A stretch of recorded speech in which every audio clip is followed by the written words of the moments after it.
This is the Lancer Locker Show on KYNT. Now, let's talk some Mount Marty University athletics with the coaches, as well as your host and the voice of Mount Marty University athletics, Tehl Tanner. Let's go ahead and recap 2025. I'm Tehl Tanner here for KYNT 102.1 FM AM 1450 on this Monday evening. It's already getting dark outside.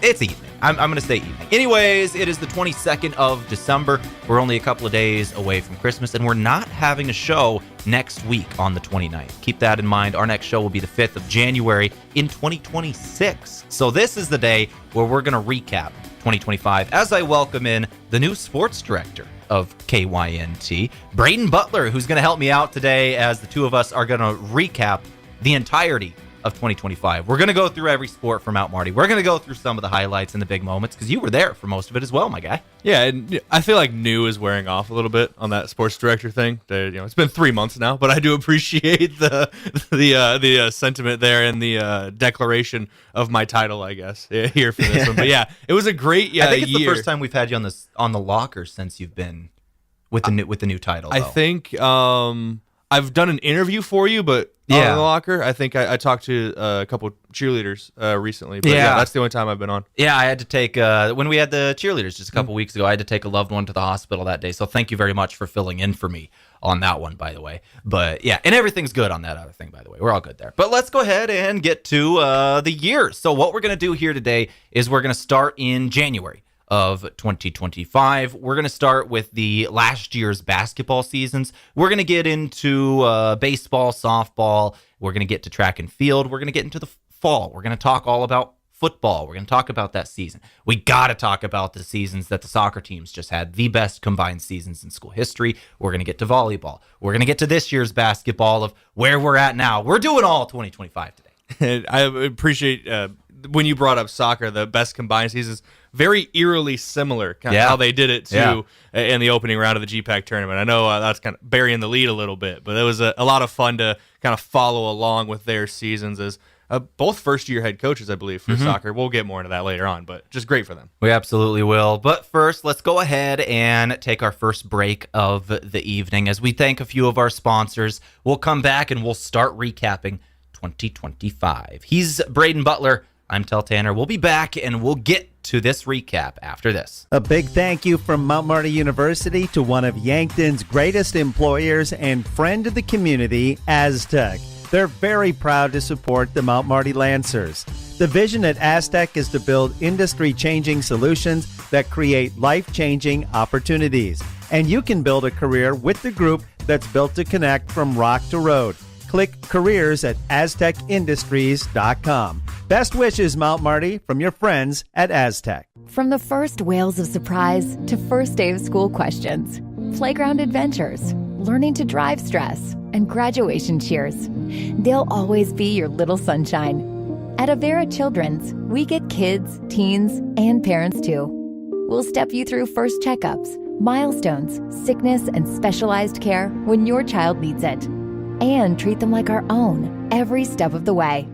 Learn more at avera.org/children's. Savor the holiday season and celebrate with something truly special. Stella Artois. Launched as a Christmas beer over 90 years ago, Stella Artois remains the best-selling Belgian beer in the world. Its full characteristic flavor and high quality is assured through a superior brewing process and by using the finest ingredients available. Try Stella Artois Original, Solstice, Petite, Cidra, and Midnight Lager. Beautifully balanced with subtle notes of dark chocolate, freshly brewed espresso, and a hint of smoke in the finish. Toast your holidays with Stella Artois. Get some at your favorite place to buy beer. Small businesses are the backbone of our community.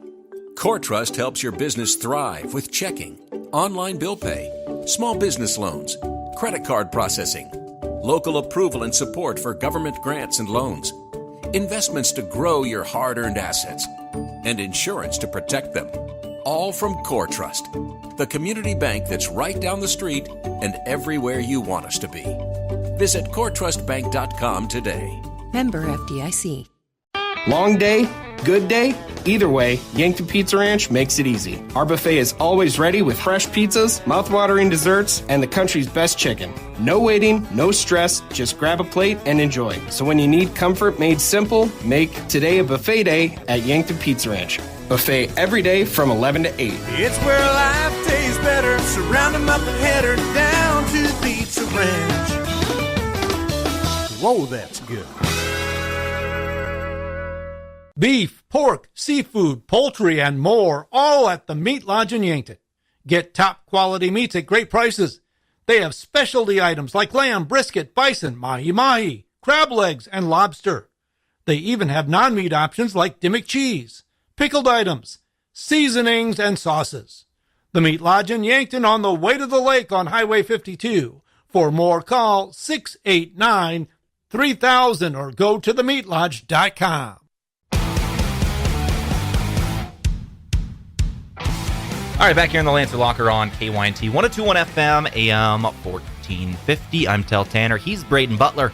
Let's go ahead and talk about 2025, Mr. Butler. So let's start with basketball last year. As we go through it, it was successful seasons for both teams. Both teams have been down for a couple of years. The women's team ended up finishing in the 2024-2025 season just outside of the postseason. They go 6-16 in conference, 12-16 overall, with some really big wins in there. The men's basketball team, they really did have a good season, 7-13 in conference, 10-17 overall, and that was good enough to get them into the postseason as definitely their biggest game of the year. They get into the postseason for the first time since the 2020 season. They're the 8 seed. They go to the 1 seed. They did fall in that one, but a good season overall. Yeah, and it's another step forward for that program. I know from last season to now this season, when we talk about 2026, there's a couple changing parts, but it's once again that next stepping stone for head coach Colin Authier. He's been in the job a couple years now. It feels like every year he kind of takes that little bit forward.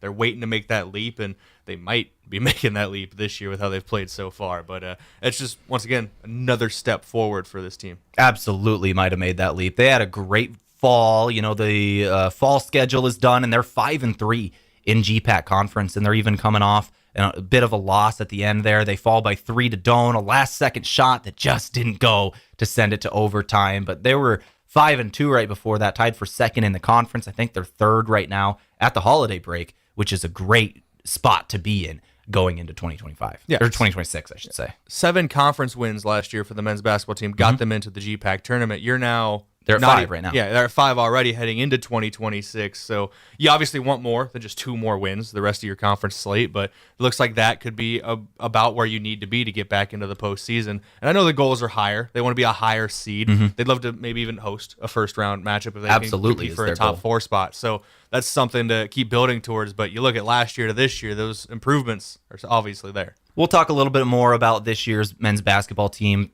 at the end of the program, actually, because we're going to do it kind of in order, and basketball season is now. But we'll turn to women's team now. 6 conference wins, the total of last year for women's basketball team. They finished the fall schedule with 4 already. They're 4-5 in conference play, and they currently are that 8 seed in the tournament in terms of conference standings. They actually got a win yesterday, or 2 days ago, Saturday. They played on Saturday against Nelson University, 80-42. At the time of recording this, I think the game will already be in the books in Glendale. We're recording this a little early today, but we won't have stats on that until tomorrow morning. Jeff will have them on the Totally Yankton morning show in the game versus Arizona Christian in non-conference action. But once again, already 4 conference wins for the women's team this season, 6 total last year. Yeah, and whoever's putting that morning report together for Jeff for tomorrow is probably a pretty cool guy. But yeah, that would be Brayden. It would be me. But as you mentioned, 4 conference wins already, and very similar to the men's side of things. That's only 2 less than they had all of last season. You're going to hear improvement over and over again. But that's the way it is with the basketball teams, though. And we've heard it from both coaches over the last couple of years, where it's like they feel like they're there. They're at that corner. They just got to make that turn, make that jump. 2025, 26 feels like it's the beginning of that jump for Mount Marty basketball on both sides. Let's go turn now to softball as we get into spring sports here today. The Mount Marty softball team, it was a really interesting year. You know, they end up finishing 10-12 in conference. They did fall at the end of the year. Had a bit of a losing streak at the end of the year, unfortunately. They end up falling in 5 straight to finish off their season with losses to Midland and Doane, but they had some really good wins there as well. Once again, 10-12 in conference, 20-21 overall, pretty much a true 500 team. Some really high points in there, a couple of low points, but a very good core that hopeful they're going to be doing some good things next year.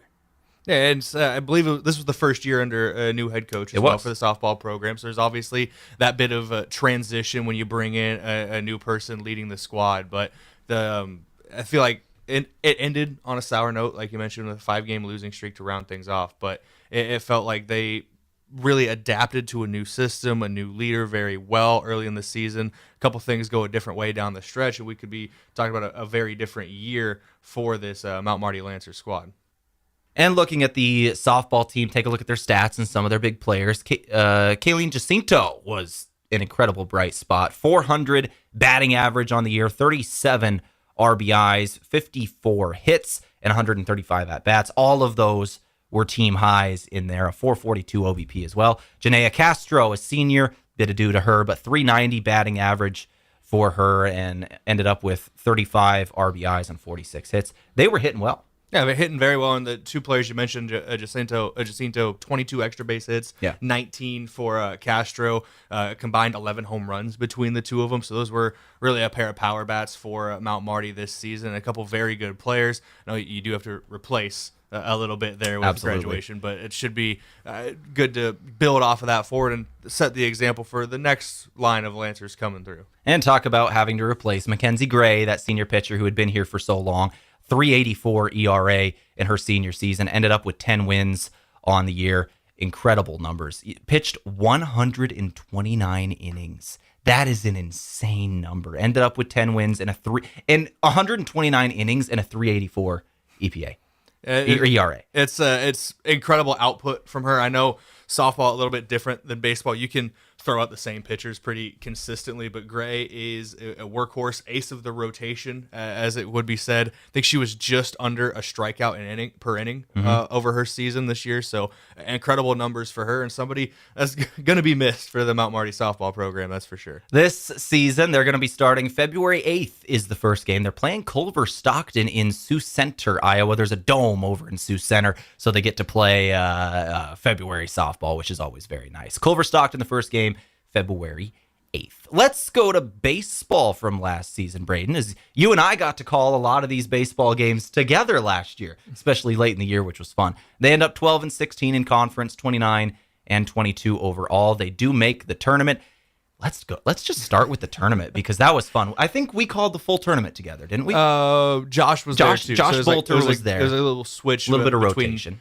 Me and him and you. I believe you were obviously on every Mount Marty game, and I think me and Josh swapped for the Mount Marty games. We actually, KYNT-TV ended up covering that whole tournament because Mount Marty, through an act of a lack of a home field for Morningside, ended up hosting their pod of the tournament, even though they were one of the lower seeds in their pod, and it ends up working out really well for them with that home field advantage. Oh, it worked out very, very well for the Mount Marty Lancers. As once again, they got into the tournament as a lower seed. I think they were the 7 seed coming in. They beat Morningside in the first round of the tournament, 8-5. They then beat Doane 10-4. They beat Morningside again, 8-6 on that Friday for the pod championship game. They literally just go 1-2-3 straight through it, led by a senior hitter in Aiden Chang, who had one of the best seasons the Lancers have seen. It was incredible his senior year. 440 batting average at the end of it with 46 RBIs. It was incredible. It really was incredible. 10 home runs as well. And he was also really good at drawing contact with his body. Yeah. Hit by a pitch 20 times in the season, and it felt like it was once or twice a game down the stretch in the postseason for him. But, you know, getting a chance to, I remember one of the games he came up and spoke to us in the post game. And you know, he's very devout in his faith, as is expected for a Benedictine Catholic University, making the trip over here to Mount Marty. But when he came up and he was talking about one of his favorite quotes of "We cast the dice, but the Lord chooses how they fall." Yeah, I will run through a wall for you, Aiden Chang. So I hope whatever he is, because I believe he graduated back in May. So wherever he's ended up, I hope somehow he can hear us, because he was a lot of fun to watch this season. It was great to get a chance to talk to him a little bit, and I hope he's succeeding outside of school and baseball now with wherever he is. It was absolutely incredible. Lancers go to the GPAC Tournament Championship. They did fall by 1 in Sioux City. We called that game together. It came down to it at the end. Lancers just couldn't get that final run. 6-5, they fall. And what's funny is we talk about Aiden Chang and how he was really the clutch hitter in that postseason. Yeah. The final out happens when he's in the on-deck circle. Yeah. So you were right we're broadcasters, but we like to be storytellers. We're already writing those storylines as he's coming up to the plate, and unfortunately doesn't pan out for Mount Marty that day. But this team, it wasn't just Aiden Chang. They got a couple of guys who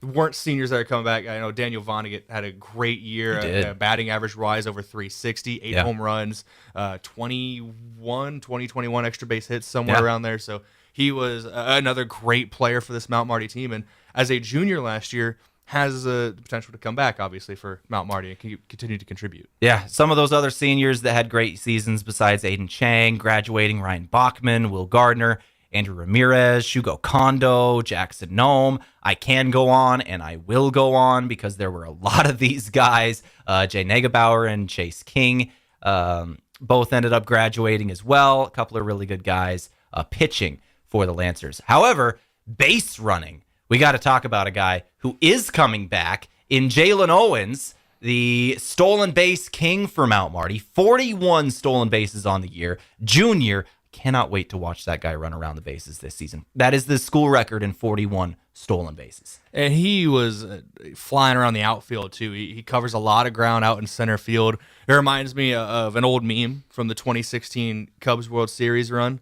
2/3 of the world is covered by water, and the other third is covered by Dexter Fowler. Well, Jalen Owens was doing his impression of that this season on the base paths and out in center field, covering a lot of ground out there. So excited to see what the future has in store for him for his baseball career. Baseball season will start on February 7th as well. It'll be Mount Mercy University. They've been starting the year every year the last couple with MMU versus MMU, which is fun. Mount Mercy University versus Mount Marty University. So far, at least, Mount Marty has had the upper hand the last couple of years. That'll be played in Omaha, February 7th and 8th. Couple of games happening there. That'll be the start of baseball. With that, let's go ahead and turn to track and field. Let's recap the indoor track and field season as we start off with the championships. Let's just go straight to the championships happening right at the end of February there. For the Mount Marty Lancers in that championship round, the opening day was led by the Lancers 4x400 team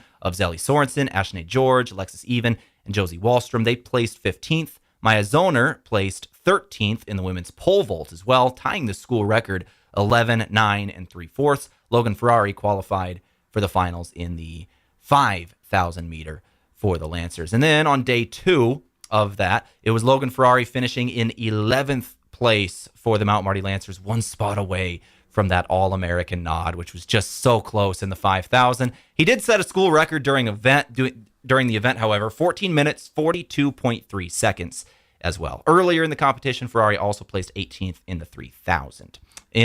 Also in the national championships, Alexis Even was 16th in the women's 200. Xavier Prado was 18th in the 400 prelims. That takes us to outdoor track and field, where the Lancers, once again, at national shined. At the GPAC championships, Luke Rededal qualified for national championships, and he led the way with a GPAC championship in the men's shot put. He threw 16.4 meters, which is incredible. Maya Zoner finished second, Paige Clausen third in the pole vault, Zelly Sorensen fourth in the 100 meter, Xavier Prado had third place in the 400 meter as well. It was very good for the Lancers. Jonathan Van Leen had, in the decathlon, first place finish in the 110 meter hurdles and top 3 finishes in discus, pole vault, and long jump.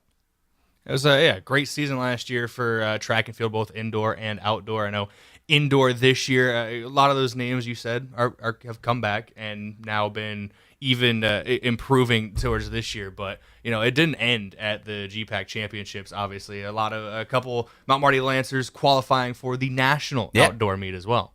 Yeah, it was. There were a couple of really good performances here. You want to take us through them with Maya Zoner and Luke Rededal both? Yeah, Zoner broke her own school record at the time in the pole vault, which obviously outdoor hasn't started yet, so that's still standing as the school record. Yeah. A couple indoor records have been broken already, it's difficult to keep track of. But Zoner, then a sophomore, breaking her own school record in the pole vault, cleared 3.75 meters, which was 3 centimeters higher than her previous best, to finish 6th in the nation and earning All-American honors. Maya became Mount Marty's first female All-American in track and field in almost a decade, since 2016. And Reddit all had a strong performance as well. And the men's shot put, 16.6 meters for him, 10th in the country.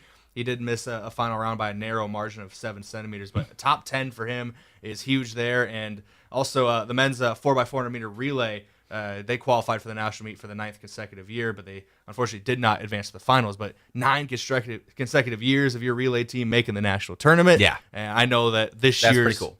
4x4 for the men are looking to continue that tradition when the outdoor season comes around. 100%. All right, that's about going to do it for spring athletics. So we're going to take another break. We're going to come back, and we're going to talk fall athletics for Mount Marty. We're going to talk about the Mount Marty football season when we return. We're going to go through volleyball. We're going to go through those soccer seasons, and then we'll get back to indoor track and field and basketball. You're listening to 102.1 FM, AM 1450. He's Brayden Butler. I'm Tehl Tanner. We're recapping Mount Marty University's Athletic 2025. Get ready to spice up those family gatherings this holiday season with Carbliss. With a variety of flavors like black cherry, margarita, cranberry, black raspberry, or mojito, there's a flavor for everyone. Carbliss isn't a malt beverage. It's mixed with premium vodka, rum, or tequila with no carbs or sugar. Embrace the joy. Savor the bliss. Open up some seriously delicious holiday moments, and cheers to endless fun and endless joy. Choose Carbliss, handcrafted premium cocktails this holiday season. In nearly every family's lineage, there's a tie to agriculture. It's a legacy reflected in how we raise our kids, help our neighbors, and respect what we have. Farmers Union Insurance was built on that legacy. And while our roots are in agriculture, our protection has grown to include home, auto, business, health, and life. Protect your legacy. Farmers Union Insurance. Call Brendan Hansen and Brandon Tykrow or visit them at Suite 101B Morgan Square in Yankton. Looking for fuel or more? Stop by Triple Time Rudy's, your locally owned convenience store at 17th and Broadway. At Triple Time Rudy's, they're proud to support the community, offering fuel discounts to Yankton's largest employers and backing local activities and events. Inside, you'll discover regional favorites like Dimmock Cheese and premium meats from the Kaler and Renner lockers. Whether it's a quick snack, a tank of top-quality fuel, or a taste of local goodness, Triple Time Rudy's, fueling your day, fueling the community. When First Dakota National Bank created Dakota Mac in 1993, we knew we could offer ag producers something few other banks dared to. Long-term, fixed-rate loans for ag real estate refinances and purchases. Today, we go by Landera, and we provide the same great service. And even more banking options to help your operation thrive for generations to come. Banking evolves. Trust endures. Landera, a division of First Dakota National Bank. Runza's grilled chicken sandwiches bring the flavor. Yeah, but which one's the best? That's not a fair question. Barbecue's got Swiss cheese and that sweet smoky sauce. But the smothered's a whole mood. Swiss cheese, mushrooms, grilled onions. Then there's the classic simple tomato, lettuce, and mayo. Perfect. You're right. It's impossible to pick. Try Runza's grilled chicken sandwiches. 100% white meat chicken, however you like it. Because from the way we make it to the way it makes you feel, Runza makes it all better. Hi, I'm Deb Speck with Vision Real Estate. Buying or selling a home can be complicated, but with 20 years of experience, I'm here to put you at ease and make the process as easy as possible. We offer moving boxes and the use of our courtesy trailer to make your real estate journey a smooth one. Call me, Deb Speck, with Vision Real Estate, 605-664-5555.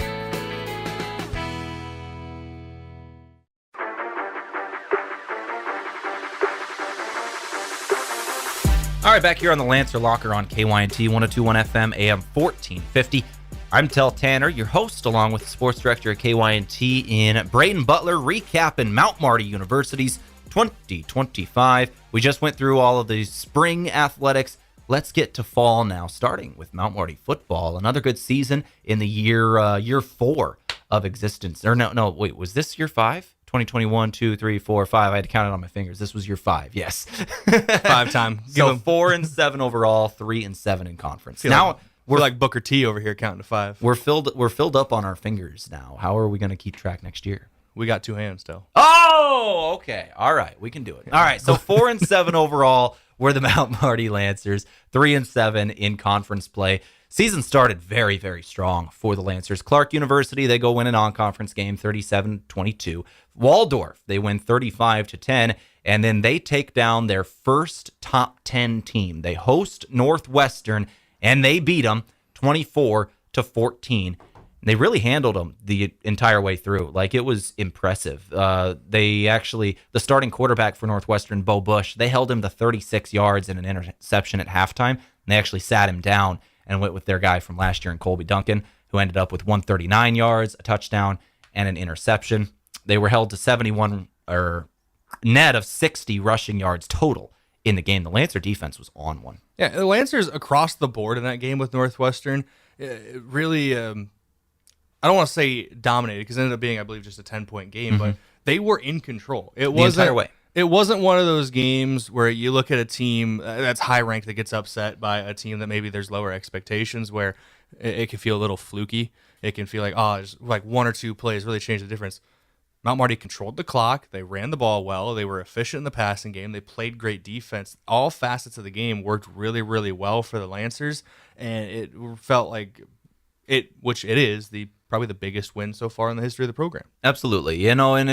And they had a winning record last year, and like I said, they finished 4-7 in overall, 3-7 in conference. That really kind of was it. There was only one more win the rest of the way. They beat Doane on October 11th, 31-14, but a tough stretch for the Lancers to end the season, losing 5 in a row. The Briarcliff loss was bad. Briarcliff actually had their best season ever, by the way.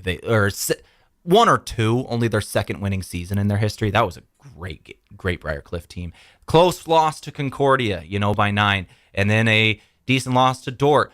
3-point loss to Hastings. 3-point loss to Dakota Wesleyan. They were just on the opposite side of close games, it felt like, to end the year. It felt like, is it last year or 2 years ago's Minnesota Vikings team where they'd won a lot of close games, and then it feels like that's kind of the pendulum swung on the Vikings as of late, with close games maybe going the other way. And that's what it felt like for the Lancers here, where that one or two bounce of the ball that maybe went your way in the 2024 campaign, momentum was on the other team's side in 2025. But I think it's a very good squad, another year of growth for this Mount Marty team. The senior class this year, I don't believe, was as big as last year's. No. So that's going to be another thing where you're bringing a lot more guys back. But you are losing some key seniors, and even guys who maybe on the field aren't even seniors, but they have been seniors in the classroom and are graduating, and there might be a chance that you don't get those guys back either. Yeah, there's a couple of guys that obviously leaving, a couple guys coming back. As usual, that's college football. But let's go through the season. Lancers ended up averaging 353 yards a game, 27 points a game. They really had some really good numbers offensively. 230 passing yards a game from Rugby Riken, 123 on the ground as we go through the lineup. We can start, honestly, defensively, and then we'll finish with the offense here. It was Daniel Pierce, the junior safety, who ended up with 65 total tackles, leading the way. He also had 4 tackles for loss. The leader on the season in tackles for loss was Bryson Mitchell, who was a genuine bright spot, especially late in the season. Was not starting to start the year, was starting at the end of the year. Had 8.5 tackles for loss and 6 sacks on the season. Both of those were team highs, and only a sophomore is Bryson Mitchell. That's a big guy to get back, playing that D-line, whether it was inside or outside, more outside by the end of it there on the edge. He was a fierce player for this Mount Marty team. And you mentioned Danny Pierce in the secondary, a bit of a ball hawk, obviously the leading tackler. And that was a pretty good secondary for Mount Marty this season. 2 big guys, obviously him and Osmaran Muhammad, I believe, got an all-GPAC recognition, maybe honorable mention. I couldn't remember if he was a mention or on the team itself, but those two and Arthur Oliver really kind of commanded the secondary this year. And Arthur Oliver, the second ever All-American for Mount Marty University. Joining Rex Riken from 2023, Arthur Oliver, All-American third team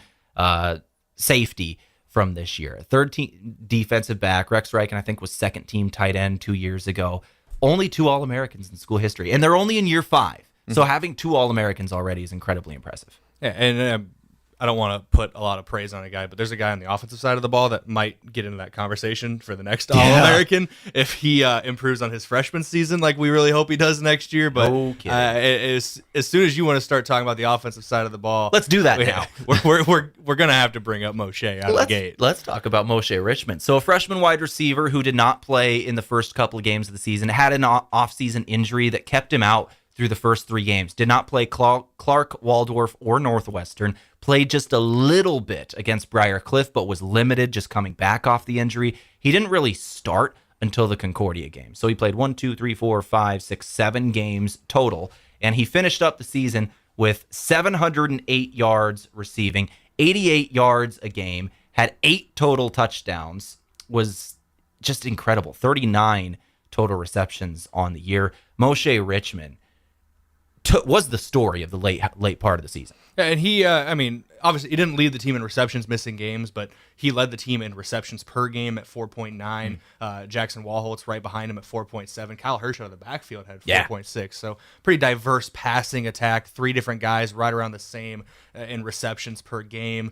Moshe was that big play threat, and you could double him. Sometimes they put 3 guys on him. By the end of it, it really felt like rugby had so much trust in Moshe Richmond that it didn't matter how many guys were on him. No. If he had a gut feeling Mo could go up and get it, he could go up and get it. Yeah, and you mentioned Jackson Walholtz. He ended up with 461 yards. Kyle Hirsch had 495 on 51 catches. That's the running back, by the way, who is actually a senior in the classroom, even though he was a sophomore on the field. So I can't actually tell you what Kyle's plans are. I know he has eligibility left. I don't know whether he's coming back next year. I wish I could tell you that. All I can do is hope.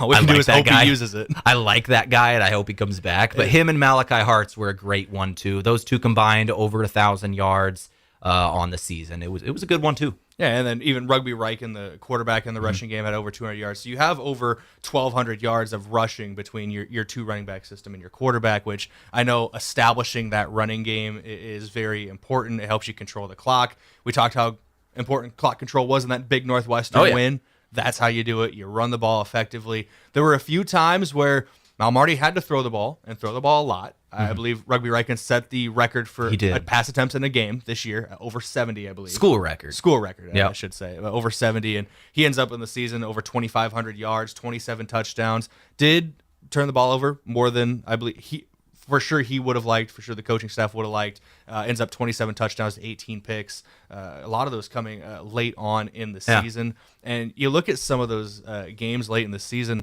they're high-scoring games where maybe Mount Marty had to throw the ball around a little more, and that can lead to more mistakes when you're forced into those high-pressure situations. Yeah, and it was a good season overall. Obviously, he still ended up all-conference, 2,500 yards and 27 touchdowns, as you said. It was a good year for rugby in his redshirt sophomore year. Still got 2 more years of that guy leading the Lancers, which is going to be really, really nice. He's playing basketball now, which is good for them too, which we'll talk about them in a couple of minutes. But yeah, it was a good season overall for Mount Marty football. I'm excited for next year. I think it'll be a good year next year. I know it doesn't end, obviously, like we said, how you would have wanted to for Mount Marty, but this is a really good coaching staff. I'm very, very happy that John Micheletti calls Mount Marty University home, and I hope he stays for forever. Yeah, his entire staff, which is most of the staff has been here since day one as well, which is really, really impressive. 5 straight seasons, actually 6 with the year before the year, where they've had the exact same guys the entire way. That says a lot. And they keep adding guys who play for the team to then be extra assistant coaches, coaching staff as members of the staff. So it's guys who played for Micheletti and then now are coaching with Micheletti and learning from this coaching tree. And it's awesome for Mount Marty football. And when you can really set your roots down like that in your first 5 years as a program, that allows that growth to be exponential down the stretch. Let's go ahead and turn the tide from football. Let's go into some other fall sports. Fall golf is not where the actual conference schedule happens, but I can tell you we did have some golfers and coaches in for the golf programs, and they absolutely had some fun. We talked a lot about their season, about how their Colorado trips, finishing third, and some things for the women's team, the men's team, finishing third at the Mount Marty Invite as well at Tatanka, and conference play will start in the spring.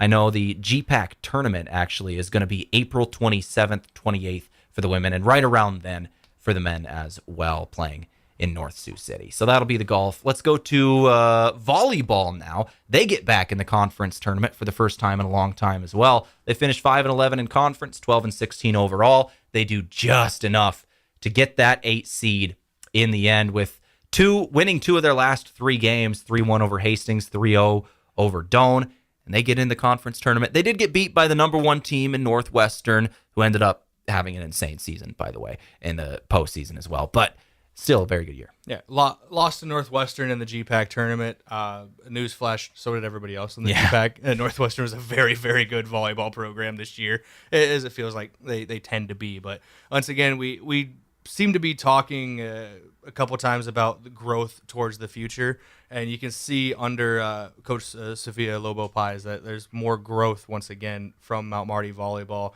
getting better year to year and season to season. So the future once again looks good for the Lancer volleyball program. Yeah. As I see you have the Northwestern. I was reminding myself. I went to the Northwestern schedule. They not only won the GPAC, but they went all the way to the national championship game. I couldn't remember who they lost to. It was Indiana Wesleyan, who ended up winning that one 3-1 in Sioux City, but a national championship team right at that game was Northwestern. So that was a very good year. When we talk about the Red Raiders GPAC dominance, they dropped 1 set in the GPAC tournament. Yeah. And it was in the championship to Concordia. Yeah. A 3-1 win there. So let's go ahead and with that, let's shout out Julia Weber for a moment, who easily one of the best Lancers we've seen in a while, was an all-conference player, was doing everything for Mount Marty. She ended up with 194 kills, and she was the setter as well through the majority of the season. She was 3rd on the team in kills. And when it comes to setting, she was their setter. 757 assists on the season. Yeah, when Julia came in to talk, I believe that was another interview I did for you this fall, because you were out of town for, I'm not sure what for, but you were out of town for something. I think I was calling a ball game, actually. I think where we were going. But Julia came in, and along with Coach Lobo-Pais, and talked about her season, and both of them spoke about Julia's willingness to do anything that was asked of her on the floor. I believe you mentioned all conference. That's the second all conference honoree for the in the history of Mount Marty. I believe she was the second ever. And Coach Lobo-Pais mentioned to me off mic afterwards, I hope it don't upset her by bringing this up now, that she feels like Julia should have already been an all conference player after her sophomore season. She should have. So it is one of those things where she's been one of the best in Mount Marty, but by trade, a hitter, an outside hitter, and one of the best in the GPAC, and definitely for Mount Marty. Has to transition to the setter role, 7.42 assists per set for her. Mentioned the 194 kills. It just all around, she was able to do anything and everything for the Lancers this season, and that's going to be a big piece to miss, not only for her versatility, but her leadership and her willingness to compete. Yeah, shout out Gabby Miller, Mia First, and some of these other seniors as well, graduating for this volleyball team, and looking forward to next year. But yeah, thank you for that. I was thinking about that for doing that interview. I was calling the state championship games for Nebraska that day. It was a Monday, and there were Nebraska plays their high school football state championships on Mondays for some random reason. But I was down in Lincoln doing that. So thank you for doing that one as well. The Huskers needed Memorial Stadium that weekend. They didn't, actually. It was a road game. But anyway.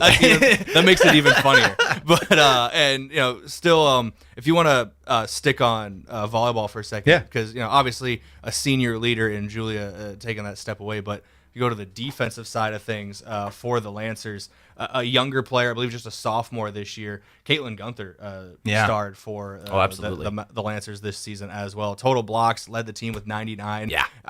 I'm going to go back and redo the stats and give her one more assist so she just gets that clean 100. So everything it is nice and even for her. But she was a great player, 41 digs. And while she really made her name defensively, she was good offensively as well. Led the team in kills there, 269. So that's another versatile player on the attack and a defender at the net that can maybe step up into that role as she heads into her junior season as an upper-class leader. And yeah, as you said, it was only a sophomore this year. Not even an upperclassman yet. All right, with that, let's go ahead and get to soccer, as we're going to say the same story twice, so let's just tell it once. Mount Marty women's soccer, they end up 4-4-3 in conference. Men's soccer, 1-5-4 in conference. But what was really special about these teams was both of them get into the postseason And it ended up, we teased it at the beginning of the broadcast, this was the most successful combined season for these two teams ever. Like, we've never seen both of them have this level of success in 1 year, where the soccer teams have been down, and now first-year head coaches coming in, and they really brought in some really good ideas, some really good strategies and players into the program. They go in as the 8 seed into the postseason tournament. Both of them go to the 1 seed. Both of them end up tied at the end of regulation, 0-0 for the men. The women, I think they scored in the 87th minute to tie it up at 1-1, and then they win in penalty kicks at the 1 seed. Yeah, both of them with massive upsets. And, year one for both head coaches, that's a culture builder. I know It is. We have a member of the Mount Marty men's soccer team that actually works here for us part-time. Yeah, shout out Jose. We love you. Yeah, shout out to Jose, and talking to him where he mentioned that it's a bit of a culture shift, new head coach, new ideas, new routine, but it's someone that the players seem to really buy in for and want to work for and want to compete for. And that's not just on the men's side, you can see it on the women's side as well. So that's something that obviously, once again, lends credit to the future of the program. It's a lot of culture building around Mount Marty. And I mean, we talk about all these recent head coaching hires who are setting the tone and improving their team year after year. I feel like the easiest way to give a shout out to Andy Bernardo, the athletic director. There's a reason he was GPAC athletic director of the year. For the last athletic season. That was really cool. So all the coaches he's bringing in, the hires he's making a lot of very good hires, and soccer is quite evident of that. Absolutely. As we turn to track and field, cross country, the indoor track and field season's just begun. I know there's been some school records already. Logan Ferrari. Most of them Logan Ferrari. Dude is insane. He's running just the fastest maybe we've seen. So it's very impressive to watch what he's done. Cross country, both teams ended up making some good strides as well. Ended up finishing. The women's did end up finishing 11th at the GPAC meet. The men team ended up finishing 8th at the GPAC meet. Those for cross country. And now indoor track and field season has just begun. Yeah, and talking about indoor track and field, I guess it's more, we can talk about it in basketball in a minute, but yeah. I just want to give a shout out to Logan Ferrari. Yeah. And I mean this with the utmost respect. How he hasn't got a GPAC track athlete of the week yet is it's funny to me, because we get those emails every Monday, and I had just wrote the report for Monday morning the day before of Logan Ferrari sets 2 new school records as he wins multiple events at Concordia, and then I read it, I'm like, oh, he's going to get track athlete of the week, and no disrespect to who did win it, he had a great week as well. He did, yeah. But I'm just like, man, what's Logan got to do?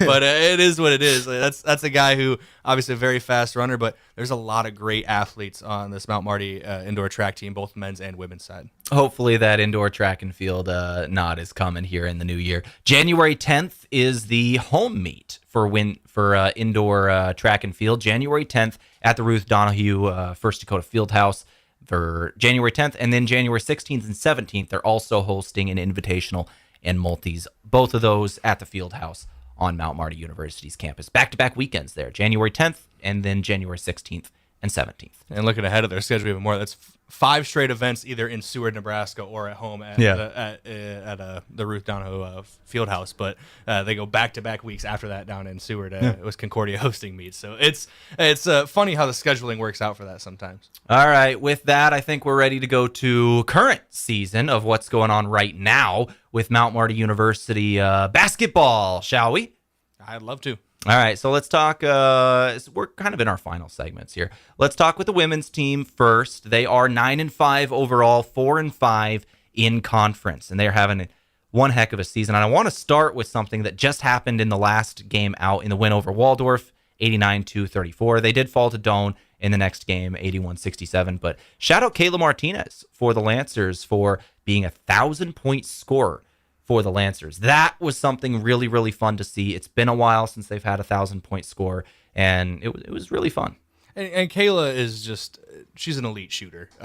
She is the main 3-point threat beyond the arc. Yeah. And 32 of those made on the year. Yeah, and she continued. It's not like she hit 1,000 points and stepped off the gas. I believe on Saturday when their non-conference game and their 17 trip down to It was Phoenix, Arizona. Oh, this for one, that yeah. match. Yeah, this most recent one on Saturday, she had 20. I believe she was 6 for 8 from beyond the arc. So once again, showing how she can hit the tray ball for her, and she's a great scorer, a good leader. I love watching how the players and coaches interact. Yeah. And Kayla's always somebody where you can tell that she seems very receptive to Coach Bertram and his teaching and how to get her over and get her better. And it's obviously panned out really well. Yeah, and then the rest of the team as well that is really, really playing well. Their starters. Lacey Sprockle is a senior. She had a GPAC Player of the Week nod, and she is their leading scorer in the year. Leah Williams, a junior that is new to the starting lineup this year that has been incredible. Alexis Motley, one of the best rebounders, height for height, like we've seen. Oh my gosh, I love what she can do. And then Alexis Folkers as well. When we're talking about GPAC Players of the Week, I don't know how they haven't won one. I don't know how she hasn't got a Defensive Player of the Week. It has been special the way Alexis Folkers has been able to impact the game. And I don't think she's been 100% basically all year. She's been dealt with a little bit of a knock early on. I don't know how she had an elbow injury early on. How much that's healed as of now, or if she feels that she's 100%. But playing through a bit of an injury and still being able to produce at such a high level is impressive. And I'm glad you brought up Alexis Motley because she's a very fun player to watch. Oh yeah, I feel like every time we turn the tape on, she's getting close to that double watch for every game. She's had a couple. So it's a lot of fun. Yeah. Let's turn to the men's team now, or I guess we could finish with the women by saying the next game that we're going to have here in Yankton, January 3rd, home versus Morningside. That will be a doubleheader, men's, women's. Let's go to men's basketball now as we finish up our 2025 recap because we got one more game we're going to be covering for Mount Marty University, and that is this Sunday, the 28th, as Mount Marty takes on the University of South Dakota. I'll have coverage of that right here on KYNT. But the Lancers right now are 6-7 overall, and they are 5-3 in conference, having a very, very good year so far. We talked about it a little bit earlier in the program. Just some really, really good wins and some statement wins. Just a great road stretch. They go win at Hastings. They win at Forest City. They beat Briarcliff at home. They go win at Fremont. They beat Dort, the team who actually won the league last year. It's been a good year. It's been a very good year, and it's giving a lot of credence to what 2026 can hold for this team in GPAC play, and you can't really tell the story of why this team is being so effective without talking about Sutton Errand. I believe he's only 6'4". He's listed as a guard, but the guy works the post like he's 6'8" and he's Zach Randolph. I don't know how he gets it done down there, but he's got a great vertical on him too. I did not realize that he could throw down a windmill until I saw him do it in warmups.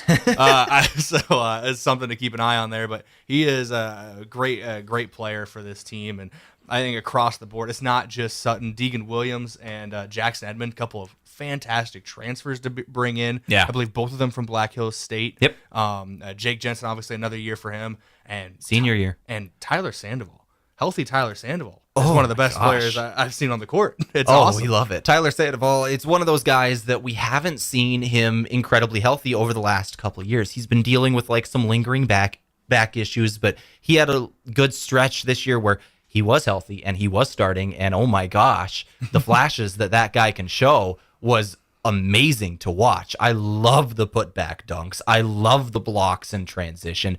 I really hope we get to see a lot more Tyler Sandoval this upcoming spring. If I remember right, a stretch of, maybe I'm kind of condensing how close these plays were together in my memory, but it felt like basically 3 straight possessions of dunk, block, dunk for Tyler Sandoval earlier this year. So he's a great player, and I think top to bottom, this is a dangerous team. You got guys coming off the bench who are very good, in Mac Riken, who's I think he's nearing the 100-point mark on the season. He's one of the first guys who comes off the bench. You got a guy in Rugby Riken who got a lot of playing time last year. I know he's still getting maybe up to speed with basketball, considering his football season took him out a lot. But that's a guy where Deegan Williams is the starter right now at that spot. You can bring in Rugby Riken, who could start on quite a few teams in the NAIA, and that's your guy off the bench to then run the offense. It's a really good rotation of guys, and not to just keep throwing stuff out about Yankton guys, but Landon Potts was one of my favorite players to watch at Yankton High School. Good to see him get out on the floor. But this is a very good team, top to bottom,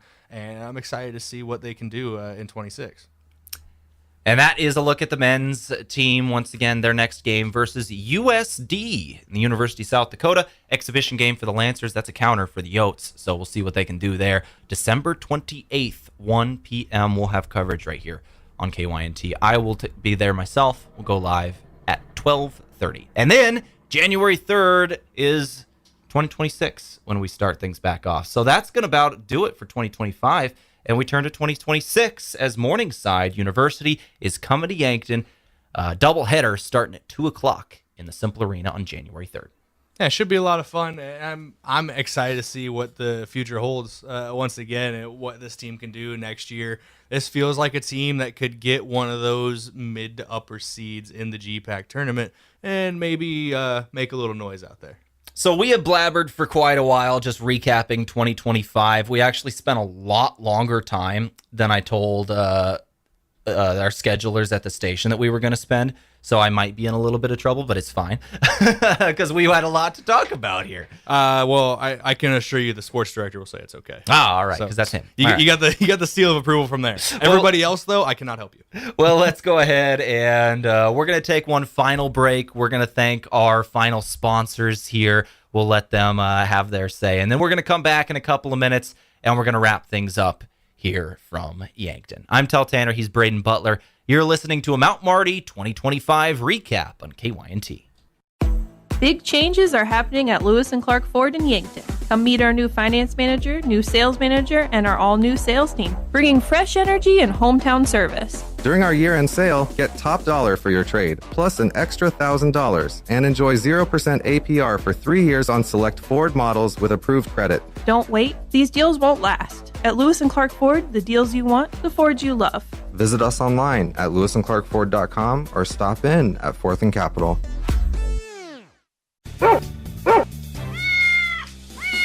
Those are the sounds of loyal companions looking for a new home and family. The Heartland Humane Society has dogs and cats looking to become a new member of your family, ready for adoption today. Every animal available for adoption is vaccinated, spayed or neutered, microchipped, and dewormed, saving you over $200 or more in vet care while giving you a loyal friend. Come visit all available animals at 3400 East Highway 50 Yankton or online at heartlandhumanesociety.net. The holidays are a time to reflect on what matters most. At Parker of Yankton, we are powered by the hard work of our employees, the loyalty of our customers, and the support of our community. Together, we're engineering success like never before. Looking to start the new year with a career where you're valued and appreciated? Join the Parker team today. Visit parker.com to apply. From all of us at Parker of Yankton, thank you for making this year unforgettable. Parker, engineering your success. Happy holidays from all of us here at Parker of Yankton. Sherco, the industry leader in tarping, has done it again with the release of the all-new Sherlock E-Series electric tarp. The E-Series features fully assembled front and rear arm, a pre-wired sealed control box, and Sherco's exclusive SmartWire sealed harness for quick and easy installation. Operate the E-Series with the SureLink EZR remote or by your smartphone using the SureLink app. Add more time to your day with the Sherlock E-Series. To learn more, contact your authorized Sherco distributor or find us at Sherco.com. Demand the best. Demand Sherco. Slumberland Furniture is your local destination for top brands like Lazy Boy, Ashley, Flex Steel, Tempur-Pedic, Sealy, and more. Carrying a full range of mattresses and furniture for every room in your home, you'll find styles you'll love at values that make sense. From everyday essentials to name brand comfort, Slumberland offers the selection, and their service goes the extra mile. Visit Slumberland Furniture, 2401 Broadway in Yankton, where helping you create a comfortable home is what they do best. All right, back for the final time here on KYNT. I'm Tehl, he's Brayden, and we are wrapping up Mount Marty's 2025 year. We just did it. We wrapped up all of 2025. We started at the beginning, and we spent like 45 minutes just going through every sport. We went through all of them. This is a good place to listen to. If you're joining late, you can listen to this on KYN TV YouTube. You can play it from the start, obviously, and recap every sport. We went through them all. And I'm under the most part, I'm under most direct orders to push this every time we bring up our streams. We have a website too, kyntv.com, that has all of our streams on there. We have a mobile app on the Google Play Store and the Apple App Store. We have a Roku TV app. It's all KYN TV. Oh, yeah. Go there as well, please. Yeah. Any way to watch, whatever's easiest for you and you prefer. Please go there and support us. And that's about going to do it for us today. We're going to take, once again, we're going to have a break for the Lancer Locker for next week, as there's no athletes on campus right now. It's hard to talk to anybody with the holidays. So for the 29th, won't be here. But for the 5th, We will. I don't know who we're going to have in the booth. We'll see what we do for the start of 2026. Might be recapping those Morningside basketball games. Last time the Morningside was in town, some great wins for Mount Marty as the women's team had a walk-off game winner over Morningside last time they played in the Simple Arena, and that was really, really fun. That was back in late January, I believe. No, it was February 1st. It was 93-92, and it was a Kayla Martinez 3. Lancers down 2 as time expires. Kayla Martinez just chucks one up right at the top of the arc, nails it. Mount Marty walks it off at home 93-92. So make sure you come on out on Saturday and watch the rematch. Yeah, 3 of her now over 1,000 career points. Yeah, no kidding. And Mount Marty and Morningside on the women's side, they've gone to overtime now in 2 straight games because what game was actually in overtime where the Lancers won it. They went to overtime earlier this year as well at Morningside where Mount Marty won in overtime. This is fun. That'll be the third. Welcome to GPAC basketball. Anybody can win any given night, whether it's a Wednesday or a Saturday. All right, that's going to do it for us today. Thank you very much, Brayden, for coming and talking with me and just recapping 2025. This was fun. It was a lot of fun to be on here. Thanks for having me, and I apologize for. I don't know. What's your record for longest Lancer locker? Did I beat it? Not even close to this. Okay. Way farther. All right. This. Way farther. All right. Just making sure I didn't set the new record here. No, not at all. No, we could do that another time. We'll go for the record next time. All right. Thank you very much, Brayden. This has been the Lancer Locker on KYNT. I've been Tehl Tanner. Thank you for listening. Good night to 2025.